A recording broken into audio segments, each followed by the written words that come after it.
회계 순환 과정의 완료입니다. 지난 시간에 회계 순환 과정 4단계 중에 1, 2, 3단계를 우리 같이 작성하고 확인해 봤습니다. 1단계가 회계 거래의 기록, 분계를 통한 기록이었고 2단계가 분계로 기록된 내용을 계정별 원장에 전개하는 단계, 그리고 3단계는 계정별 원장의 정상 잔액을 취합해서 시산표로 작성하는 것까지 했죠. 이제 남은 거는 4단계 재무제표 작성입니다. 근데 재무제표 작성 전에 발생주의하에서는 중요한 추가적인 절차가 있어요. 보고 기간 말 수정 절차라는 거예요. 그걸 뭐 결산 조정 분계라고도 하고 또 결산 수정 분계라고도 표현합니다. 이러한 보고 기간 말 수정 절차는 회계 순환 과정을 어떻게 변화시키는지, 그리고 보고 기간 말 수정 절차인 수정 분계란 무엇이며 왜 필요한지, 수정사항을 반영한 최종 재무제표 작성까지 수행해 보겠습니다. 보고 기간 말 수정 절차. 회계 거래는 이런 보고 기간 말 수정 절차, 즉 결산 조정을 통한 수정 사항을 단기 재무제표에 반영해야만 올바른 재무 상태와 재무 성과를 측정할 수 있습니다.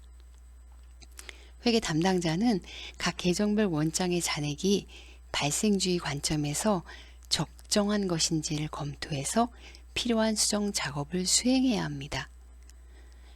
보고 기간 말 수정 절차가 필요한 것들이 어떤 것들이 있는지 한번 우리가 한 3가지 정도 예시를 확인해 보도록 할게요. 첫 번째랑 두 번째는 우리 이 기본 예제인 글로벌 세탁주를 가지고 확인해 볼 수 있습니다. 글로벌 세탁주가 주식회사가 3월 10일 날 은하은행에서 회사 명의로 현금 20만 원을 차입했다고 했어요. 그리고 그 차입금을 받아서 영업활동에 쓰고 있겠죠? 금융기관은 차입을 해주고 나면 이자를 받습니다. 기간이 우리 이 회계기간에 맞춰서, 회사에 맞춰서 금융기관이 이자 비용을 청구하지는 않습니다. 그러니까 기간은 경과됐지만 금융기관에 아직 지급하지 않은 이자 비용이 있을 수 있어요.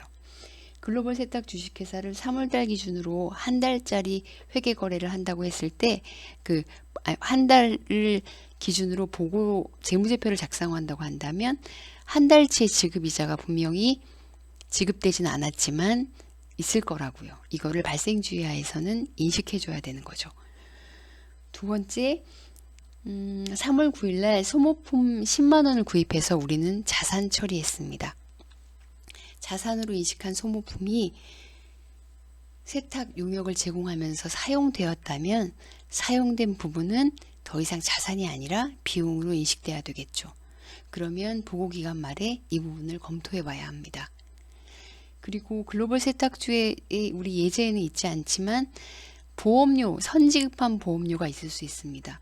3월 달에 영업을 시작하고 우리가 보험 계약을 체결했다고 해봐요. 근데 보험은 보통 통상적으로 1년치 선 지급하게 되어 있습니다.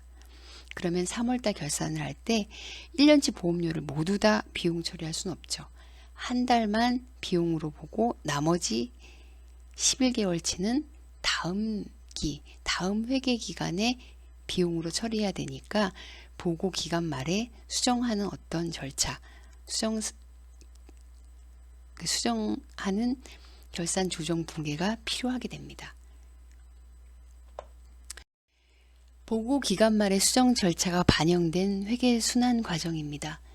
여기 연두색과 하늘색 이 부분이 추가된 거죠. 왼쪽에 기록과 분류 1, 2단계와 3단계 요약을 거쳐서 원래는 맨 오른쪽에 재무제표가 작성돼야 되지만 수정사항 등을 반영한 이 빨간색 동그라미 안에 것들을 한 번 더 하고 그리고 나서 재무제표가 작성되는 거죠. 이걸 우리 예제를 가지고 한번 검토해 보겠습니다. 우리 다들 출력해서 한쪽에 가지고 보고 있는 글로벌 세탁 주식회사의 그 경제적인 사건들 그리고 회계 거래들입니다. 여기에 3월 30일 결산 전에 회계 담당자는 다음을 확인했어요. 맨 아래 1, 2번입니다. 첫 번째가 소모품비 10만 원에 구입해서 자산 계상하고 있는 소모품이 3월 말 현재 확인해 보니까 재고로 3만 원만 남아 있다고 합니다.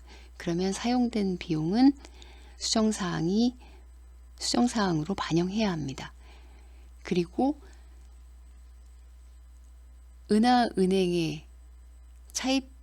은하은행으로부터 차입한 차입금 3월 중 차입이자가 2,000원 발생했지만 아직 지급하지 않았습니다. 그럼 이걸 어떻게 반영할지 한번 같이 해보기로 해요. 첫 번째, 소모품의 3월 말 현재 재고는 3만 원입니다. 즉 3월 중에 7만 원의 소모품을 사용했습니다. 수정 분계를 어떻게 해야 될까요? 한번 여러분들이 해보세요.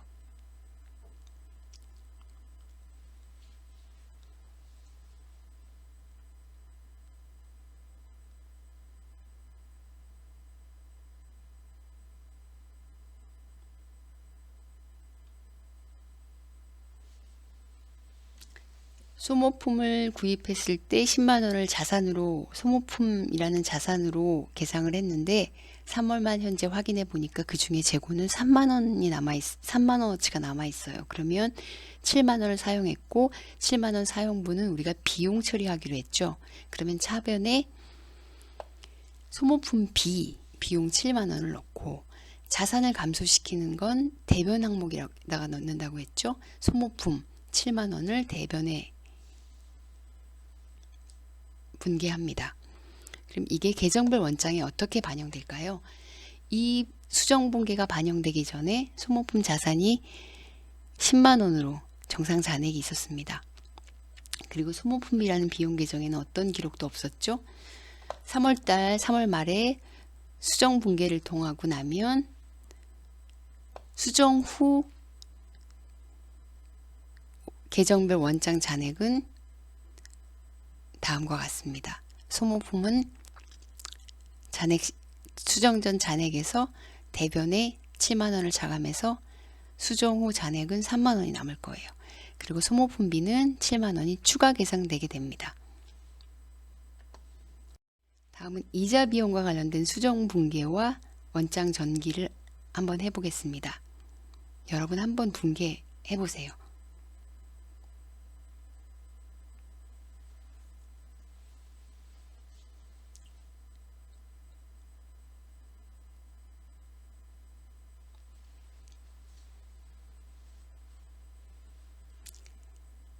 차입금 이자가 발생했지만 아직 지급하지 않았으면 차입금 이자 2,000원은 비용으로 처리하고 아직 지급하지 않은 것은 부채로 처리하면 되겠죠. 차입금 이자 비용은 차변에 쓰고 그 다음에 부채, 미지급 이자는 대변 항목으로 분계를 합니다. 그러면 이 분계에 따른 원장 잔액은 어떻게 변할까요?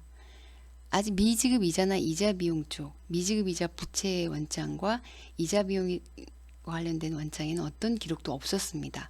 수정 분계가 반영되고 나서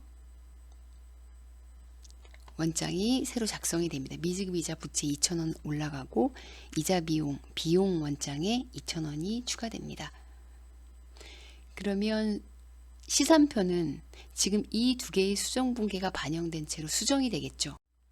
그래서 소모품은 차변에 10만 원이었던 게 3만 원이 되고 그리고 그 비용으로 인식했던 그래서 소모품 B라는 것을 추가합니다. 7만 원. 자산에 있던 게 비용 쪽으로 간 거예요. 그리고 전혀 반영하지 않았던 이자 비용, 차입금에 대한 이자 비용이 비용 쪽에 이자 비용이 2,000원 아래 추가로 들어가고 대변에 부채, 미지급 이자가 같이 함께 추가됩니다. 그래서 시산표, 수정 후 시산표도 차변, 대변이 똑같이 지금 합계가 맞습니다. 그럼 이게 잘 작성된 거죠. 그리고 이제 재무제표 작성을 어떻게 하냐면 재무상태표 항목인 자산과 부채 자본은 이것들만 모아서 재무상태표를 만들고요. 비용과 수익 계정 이걸 합쳐서 손익계산서를 만듭니다. 손익계산 가보시면 용역 매출이 2번 있었습니다. 2번 있었던 것들 이 총계 합계는 용역 매출 96만 원이 대변에 있죠. 그리고 이 분홍색에 있는 나머지 운송비와 급여, 소모품비, 임차료, 이자 비용이 비용이 돼서 이거 전체가 손익계산서가 됩니다. 그리고 재무상태표는 그 위에 자산 계정과 부채, 자본 계정들 이런 것들을 가지고 재무상태표를 한번 만들어 보는 거예요. 손익계산서, 손익계정들만 모아보니까 어떻게 됐습니까? 수익, 용역 매출 넣고 비용 다 넣고 나고 이 차익이 당기순이익이 됩니다.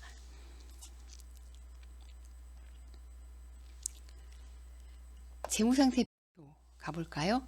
2020년 글로벌 세탁주의 3월, 그러니까 세탁주의 재무상태표입니다.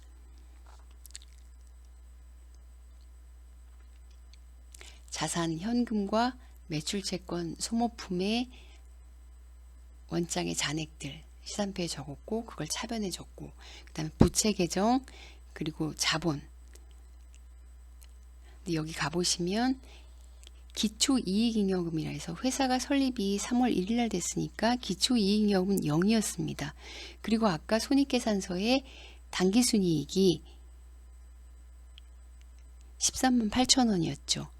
그리고 배당금이라고 주주한테 중간 배당을 지급했던 금액 이거는 비용이 아니라 자산 이익잉여금의 차감 항목입니다. 그래서 그걸 뺀 금액이 이익잉여금이 자본 아래에 10만 8천 원이 들어가서 이렇게 재무상태표가 완성이 되었습니다. 여러분 이걸 한번 차분히 한번 재무상태표와 손익계산서를 시산표를 가지고 한번 작성해 보셨으면 좋겠습니다. 수정분계에 대한 정리며 요약입니다. 우리가 일상의 거래 기록 과정에서 적정하게 측정하지 못한 회계 기간의 수익과 비용을 발생주에 따라 수정하는 게 수정분계입니다. 이건 결국 회계 담당자, 결산 담당자가 캐치해야 되는 부분이죠. 그리고 수익이 실현됐을 때 인식하고 비용은 발생한 해당 기간에 귀속하는 발생 기준을 보고 기간말 시점에서 구체적으로 점검하고 실행하는 기능이 수정분계 절차에서 나오게 됩니다. 즉 대부분의 수정분계 사항은 수익 또는 비용과 관련된 거래를 인식할 때 현금 기준과 발생 기준이 다르기 때문에 생기는 차이를 발생 기준 관점에서 수정하기 위해서 필요한 절차입니다. 여기까지가 이번 시간에 가고요. 이제 마지막으로 1주차 과제물을 제가 올렸습니다. 우리 예제와 비슷한 거래인데요. 그 올린 워드 파일을 가지고 지금 2교시와 3교시 수업에서 했던 것처럼 분계를 하고 계정별 원장을 만들고 그 다음에 시산표를 만들고 또 결산조정 수정 분계를 한 다음에 수정 후 시산표를 만들어 재무상태표와 손익계산서까지 만들어 보는 게 이번 1주차 과제입니다. 이걸 작성하셔서 다음 주 수업 시작하기 전까지 저에게 제출해 주세요. 여러분 수고 많으셨습니다. 다음 주에 또 뵙겠습니다.